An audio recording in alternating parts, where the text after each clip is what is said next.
We need to focus on the big cities in America now, and that's what the president's doing. Okay, so one, this idea that if it works in Washington, D.C., then let's see where else we can do it, this normalization of using military force in American cities. And two, Claire, this argument that Comer's making, which is part of this America First argument, which is we've been spending all of our military resources abroad. What we really need to be doing is spending them at home. It's absurd, and it's not what Americans voted for. Yeah, and America is not going to like the idea that this administration is turning its military against Americans.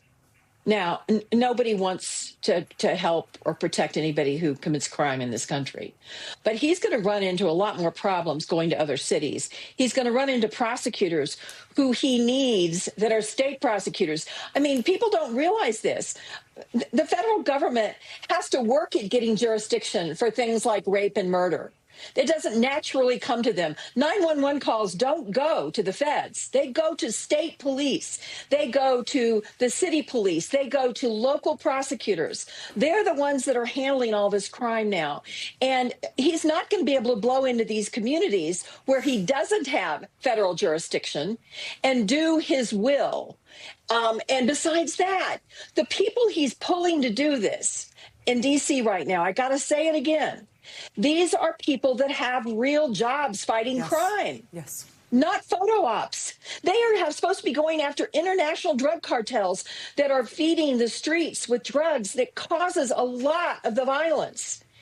Trust me when I tell you, people that are shot in this country, it's usually because they're around violent people who are either stealing to get drugs or dealing drugs. So let's let the feds work on drug crime, and let's let the local prosecutors do their job. And while they're at it, why don't they do something about the 90-some prosecutors and investigators that are not in the U.S. Attorney's Office in D.C. because they were chased out by Ed Martin, and now Jean Pirro has a skeleton of an office. They could file all these small charges that Mary's talking about. They got nobody to prosecute them. They don't have judges to hear them.